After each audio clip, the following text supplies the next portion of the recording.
Bayangkan pajak yang biasanya hanya naik sedikit, tiba-tiba melonjak hingga 250%. Itulah yang terjadi di Kabupaten Pati. Kebijakan Bupati Sudewo ini menaikkan pajak bumi dan bangunan yang memicu gelombang protes terbesar sepanjang sejarah Pati. Ribuan warga turun ke jalan menuntut pembatalan kenaikan pajak, bahkan mendesak sang bupati untuk mundur dari jabatannya. Apa yang sebenarnya terjadi di balik kericuhan ini? Mari kita kupas dengan tuntas. Kembali lagi di channel Habib Zainal, tetap edukasi bukan komedi. Boom.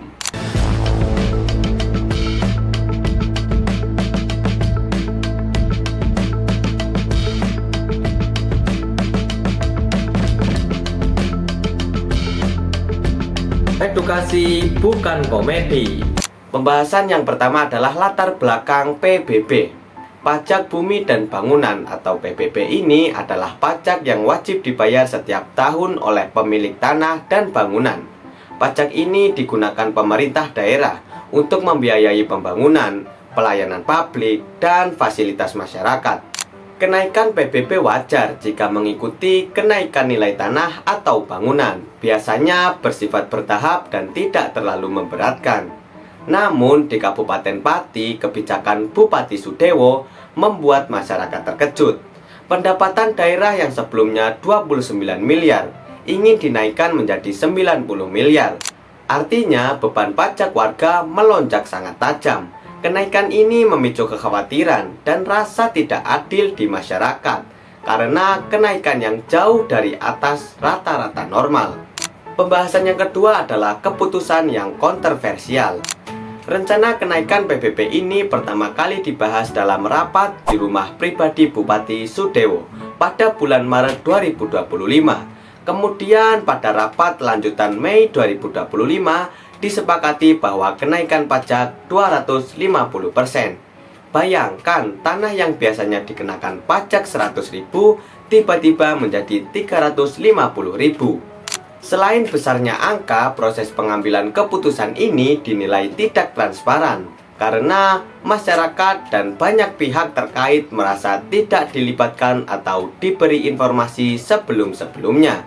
Hal inilah yang memicu ketidakpuasan dan kekhawatiran warga. Untuk pembahasan yang ketiga adalah reaksi masyarakat. Masyarakat Pati segera merespon kebijakan ini dengan rasa kecewa dan kemarahan. Banyak warga merasa kenaikan PBB terlalu memberatkan. Selain itu, keputusan sepihak tanpa sosialisasi menimbulkan kesan bahwa pemerintah daerah tidak peduli dengan kondisi rakyatnya. Rasa kecewa ini perlahan berubah menjadi kemarahan yang sangat masif, hingga warga mulai merencanakan aksi protes di alun-alun di kantor bupati. Protes ini menjadi awal dari kericuhan besar yang akan terjadi. Untuk pembahasan yang keempat adalah gelombang demonstrasi. Pada bulan Agustus 2025, ribuan warga turun ke jalan. Mereka berkumpul di alun-alun Pati dan kantor bupati untuk menuntut beberapa hal. Yang pertama, pembatalan kenaikan PBB. Yang kedua, pengambilan uang pajak yang sudah terlanjur dibayar. Yang ketiga, desakan agar Bupati Sudewo mundur dari jabatannya. Demonstrasi ini berkembang menjadi aksi yang sangat besar dalam sejarah Pati. Dengan jumlah massa yang diperkirakan puluhan ribu orang, suasana sempat memanas. Pagar kantor bupati rusak dan polisi harus menurunkan water cannon serta gas air mata untuk membubarkan massa. Aksi ini menandai puncak ketegangan antara rakyat dan pemerintah daerah. Yang kelima, respon pemerintah.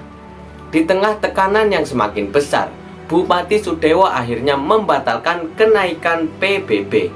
Ia menjanjikan bahwa warga yang sudah membayar pajak lebih akan menerima pengembalian melalui pemerintah desa dan BPKAD. Meskipun keputusan ini diambil, masyarakat tetap merasa kecewa. Masalahnya bukan hanya soal pajak, tetapi soal kepercayaan dan rasa ketidakadilan yang dirasakan rakyat terhadap pemimpinnya. Yang selanjutnya keenam adalah tuntutan yang sangat meluas. Selain isu PBB, warga mulai menyoroti kebijakan lain yang kontroversial di bawah kepemimpinan Bupati Sudewo, Di antaranya yang pertama adalah pemecatan tenaga honorer di RSUD dan sekolah. Yang kedua, kebijakan regrouping sekolah yang membentuk banyak guru kehilangan pekerjaan. Terus, proyek daerah seperti Videotron, renovasi alun-alun yang dianggap tidak prioritas. Gerakan yang awalnya menolak kenaikan pajak berkembang menjadi tuntunan politik, termasuk desakan agar bupati mundur dari jabatannya. DPRD Pati pun membentuk pansus hak angket untuk menyelidiki tanggung jawab Sudewo. Kasus ini menjadi simbol ketegangan antara warga dan pemerintah daerah, serta pentingnya transparansi dalam pengambilan keputusan. Untuk pembahasan yang terakhir, yang ketujuh adalah inti permasalahan.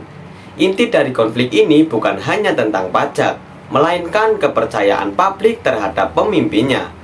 Kebijakan yang sepihak, meski dimaksudkan untuk pendapatan daerah, bisa memicu kekerasan yang luas jika tidak disertai komunikasi, transparansi, dan pertimbangan kondisi rakyat. Kasus Pati ini menunjukkan bahwa seorang pemimpin harus peka terhadap aspirasi warga karena tanpa kepercayaan masyarakat, pemerintah sulit berjalan lancar. Mungkin kasus kenaikan PPP di Kabupaten Pati ini mengingatkan kita bahwa transparansi, keadilan, dan kepekaan terhadap rakyat adalah kunci kepemimpinan yang sangat baik. Kebijakan yang sepihak, walau niatnya meningkatkan pendapatan daerah, bisa menimbulkan ketidakpercayaan dan kericuhan. Dari cerita ini kita belajar bahwa suara rakyat sangat penting dan seorang pemimpin harus mendengarkan aspirasi warganya. Semoga pengalaman di Pati menjadi pelajaran bagi seluruh daerah bahwa kepemimpinan yang bijak selalu sejalan dengan kepentingan masyarakat, bukan hanya target-target anggaran.